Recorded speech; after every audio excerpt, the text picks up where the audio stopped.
Two recent terrorist attacks, one in Washington DC, the other in Boulder, Colorado, have violently underlined what many have long feared.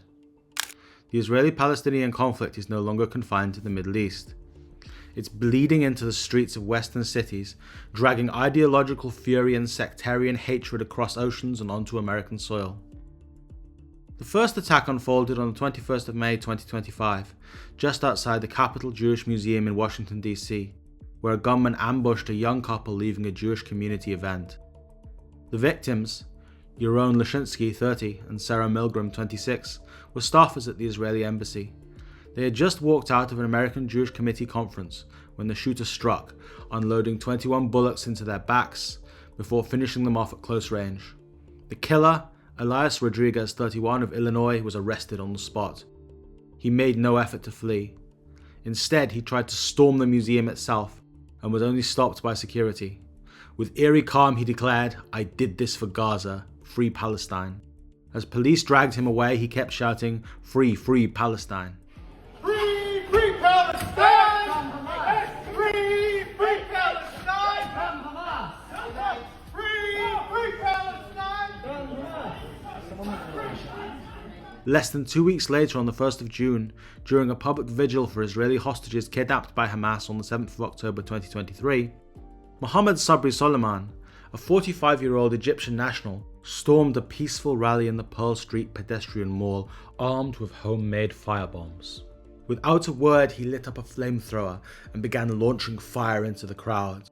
Has obtained this shocking new video of the suspect throwing a Molotov cocktail and catching himself on fire during the Saturday's attack that left 12 people hurt. Now you know why he had no shirt on. That's exactly right. The air filled with screams as firebombs tore through the vigil.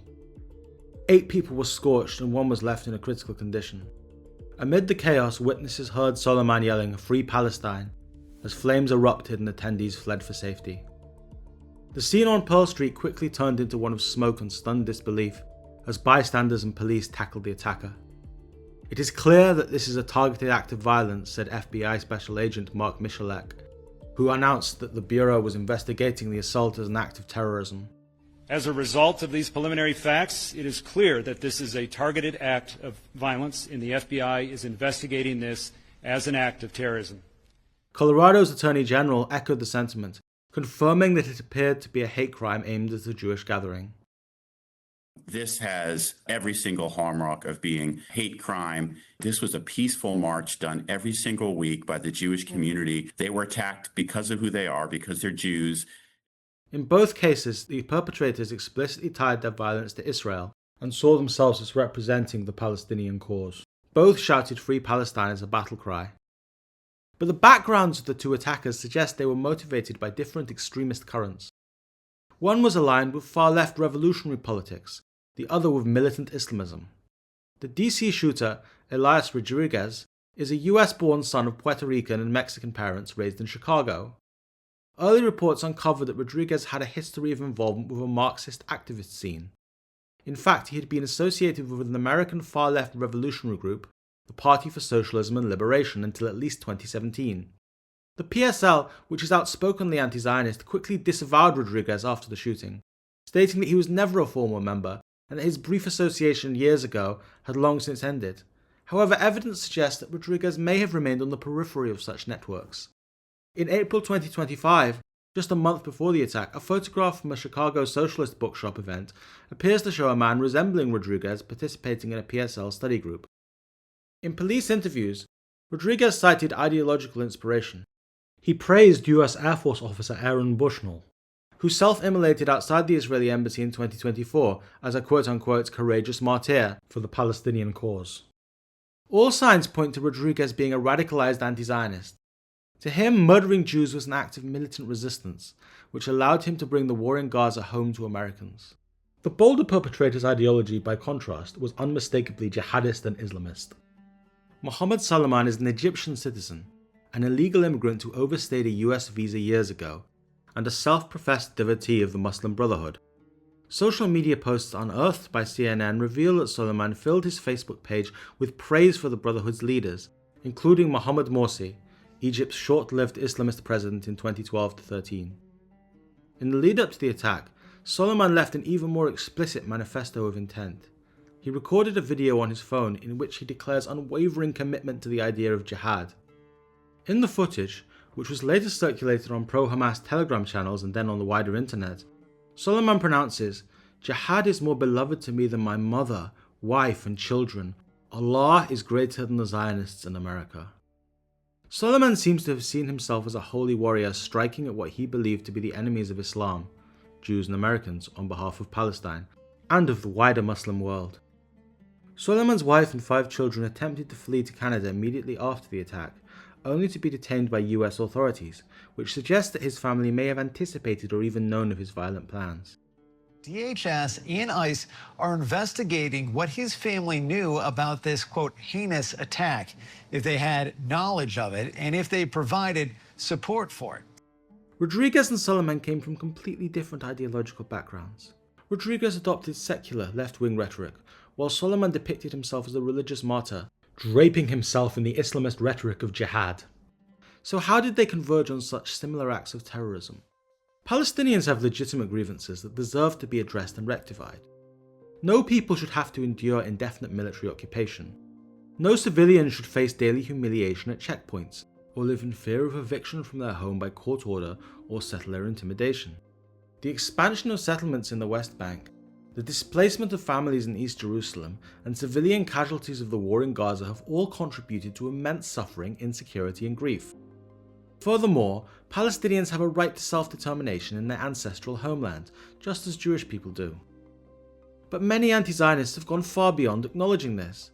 They have spent nearly 2 years justifying and defending atrocities committed by Hamas as legitimate and necessary resistance against Israel and against Zionism.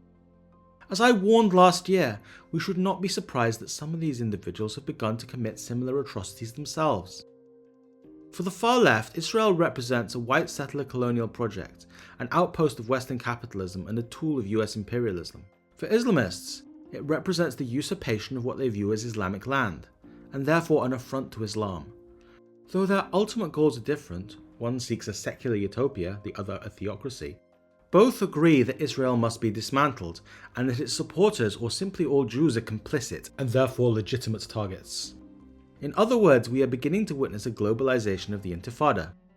Originally Intifada, which is Arabic for uprising, referred to Palestinian rebellions against Israeli military rule following the 1967 war, specifically the mass civil resistance of the late 1980s, the First Intifada, and the far bloodier campaign of suicide bombings and attacks of the early 2000s, the Second Intifada.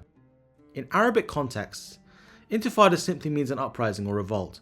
The term is not inherently tethered to Palestine, but over the past decades in the Western lexicon, Intifada has become inextricably linked to those violent chapters of the Israeli-Palestinian conflict.